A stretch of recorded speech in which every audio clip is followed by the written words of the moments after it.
Immortality has long fascinated us humans. Numerous people have searched for the secret of living forever for centuries, but it seems like we've been beaten to it by our animal friends, to an extent at least. Today we will be looking at 10 animals that can live after death. Make sure you stay tuned for number 1, as this creature just might be immortal. Number 10. Cockroaches. It shouldn't come as a surprise that these tiny little bugs would make this list. Cockroaches are infamous for their tenacity, and are often cited as the most likely survivors of a nuclear war. Some even claim they can live without their heads. Well, surprise, surprise, they can live without their heads. In fact, they can go on living for 2 weeks. To understand how these bugs can survive decapitation, first we must understand how we fragile humans couldn't. First of all, humans bleed, and when a man's head comes off, he bleeds a lot. Cockroaches don't have that problem though. They have an open circulatory system, which translates to little to no blood pressure. So if their head pops off, the wound just closes naturally due to clotting. And secondly, and probably obviously, human heads kinda hold a very important part of our body, our brain, and without it humans will not function. Eating, drinking, and breathing are all impossible without the head. But cockroaches, on the other hand, don't need their heads to breathe, as they do this process through little holes located on their bodies, called spiracles. Although a headless cockroach will die of starvation eventually, it's gonna take them weeks for them to do so. Number 9. Bees. This might sound like a cop-out to you. No, bees die and they stay dead. However, there is a reason why they appear on this list, because even though a bee might be dead, it can still sting you. Not in the way that you think, of course. Dead bees obviously can't go flying around and actively sting you. It's that their stinging parts and more importantly their venom delivery system will still work even if the bee is long dead. When a bee stings, the sting detaches from its body, leaving it embedded into the skin of its victim. Attached to the sting is a tiny organ that both contains the bee venom and a tiny muscle that pumps the venom out. Due to the simple physiology of bees, these actions are not controlled by the bee's simple brain, but rather by involuntary impulses. So if you think that you're safe picking up a dead bee, think again. Number 8. Chickens. There is truth to the expression running around like a headless chicken, after all. Yeah, ask any farmer and they'll tell you, chickens can still run around with their heads cut off, and there's a very simple reason for this, and it's not because chickens are zombies. No, the reason is, believe it or not, human error. This error happens to be a butcher's error, to be more specific. You see, a chicken's central nervous system is very different from us humans. Some basic bodily functions are controlled not by the brain itself, but by certain parts of the brain stem. So, what does this all mean? Well, the butcher chopped the chicken's head to high. Most of the time, it's just the forebrain of the chicken that comes off with its head, leaving the brainstem and the cerebellum quite intact. In fact, if the butcher also misses the jugular, not only will the chicken continue to move, it sometimes can still breathe. Of course, it eventually starves to death. But there is one special case that a chicken survived 18 whole months without its head. Number 7. The octopus. I'm pretty sure that you've seen videos online where an octopus after being chopped up continues to move. In fact, in certain Asian countries, eating fresh octopus is a deadly delicacy. It's not really the octopus that survives after being chopped up, but rather 8 wily arms that continue to move about. And it's these 8 arms that usually get stuck in someone's throat, resulting into a very bad day. The reason why octopus's arms maintain mobility even after being chopped off is quite fascinating. It's because their central nervous system is quite unique. You see, most of an octopus's nerve cells, 2 out of 3 of them in fact, can be found not in the brain where you would expect them to be, but rather in its tentacles. And these arms can continue reacting to stimuli even if they are no longer connected to the main brain. In fact, they remain responsive even after the octopus has been long dead and the arms severed. Researchers in St. George University in London conducted extensive experiments on this phenomenon. After the animals were euthanized, their arms were removed and kept in chilled seawater for up to an hour until they were ready for experimentation. Some arms were suspended vertically, and others were laid out horizontally. They then pinched them. The suspended arms recoiled from the unpleasant stimulus by shortening and curling in a corkscrew shape within 1 second. Horizontal arms also moved away from the undesirable stimuli, many bending in a sort of contrived joint toward the top. These movements can happen up for a week after the octopus's death. Number 6. Salamanders. If you're gonna come up with a list of animals that stubbornly continue to live even after apparent death, you'll be hard-pressed not to include the salamander. This animal has always been synonymous to long life and immortality. It's even revered by people who believe in magic, believing that the amazing regenerative powers of this animal can be considered paranormal. Salamanders have the uncanny ability to regenerate any part of its body that has been chopped off. More amazingly, these regrown parts actually function the same as, or in some cases, even better than the original parts. This is mainly because of a special protein found in salamanders, which facilitates the replication of cells.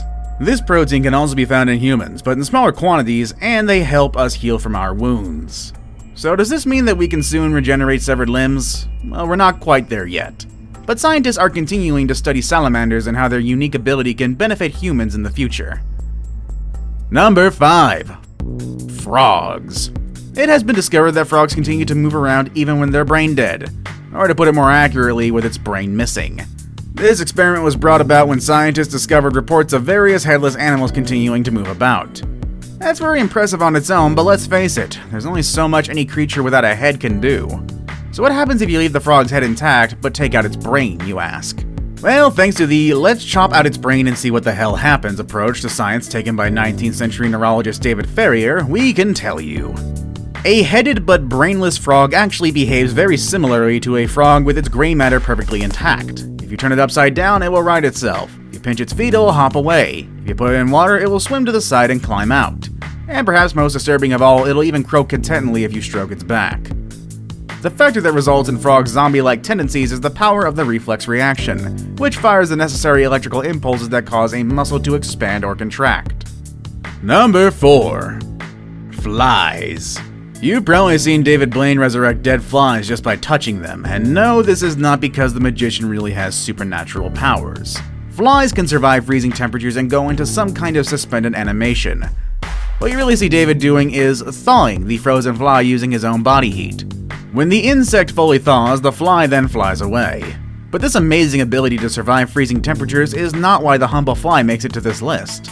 Female flies will live for several days after they have been decapitated.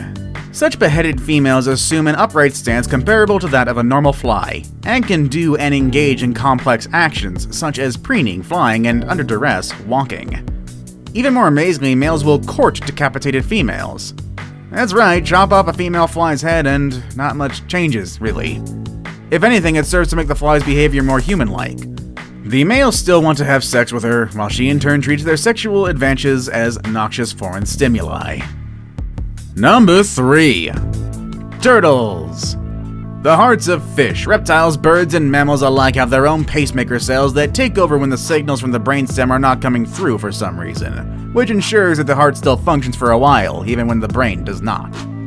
Now the turtle takes the term "for a while" to a whole new level, and this is because from their heart's viewpoint, being cut off from the oxygen and nutrients usually supplied by the blood is just a normal day at the office. Because these animals can dive for a long time. How long? Well, try 5,000 hours in the case of the loggerhead musk turtle. Yeah, you heard that right. That was a 5 followed by 3 zeros, and they survived that long by what oxygen they can take up from the water via their skin, throat, and butt end, as well as their body's amazing potential for producing energy without oxygen. Their hearts have their own fuel stash, and they just won't give up until every last fill-up of that has been used up. Now it's time for today's best pick.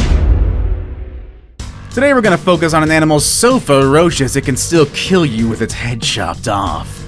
Perfect for Halloween, honestly. Number 2. Snakes. People's reaction when faced with a highly venomous snake can be boiled down into 3 categories: running away, freezing on the spot, and oh god, kill it, chop its head off. While indeed chopping the thing's head off may seem the most feasible way to avoid getting bitten, the truth is that may not be the case. A snake's head, a vessel for its fangs and deadly poison sacs, still have the ability to bite you and deliver deadly venom, even if it's no longer attached to the rest of its body. The snake has heat-sensitive pits at either side of its face, which it uses to detect threats. And let's face it, if you're close enough for your body heat to be detected, you're close enough to be considered a threat.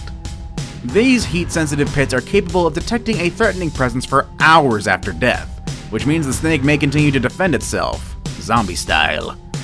And yes, this even applies if the body is no longer attached. I saved the best for last, but first, I have a quick challenge that takes only 5 seconds to complete. If you can leave a like and subscribe within the next 5 seconds, you'll get 10 years of amazing luck. Just try it, it really works. Number 1. Flatworms. Are you familiar with the old wives' tale about how earthworms reproduce? It states that if you cut an earthworm in half, 2 earthworms will form from the severed halves. Of course, this has since been proven to be completely hokum. However, substitute the earthworm with a flatworm, and then this old wives' tale suddenly becomes a very true disturbing story. Flatworms, or planarians, are known as masters of regeneration. They can rebuild any part of their bodies after amputation. If one is cut in half, the head portion grows a tail, and the tail portion grows a head. Cut it into 20 pieces and 20 new worms, each an exact copy of the first, are created. This has been exploited by Nottingham University scientists who have created a colony of more than 20,000 worms. And guess what? They're all from one original, whose bodies and organs do not appear to age. They are confident a single worm which did not divide would live forever, unless it catches an infection or another illness. Which deathless animal is your favorite? Let us know in the comments section down below. Want more videos that would probably still exist until the end of time? Click on any of the videos you see on the screen. As always, thanks for watching everybody, and you all have a good weekend.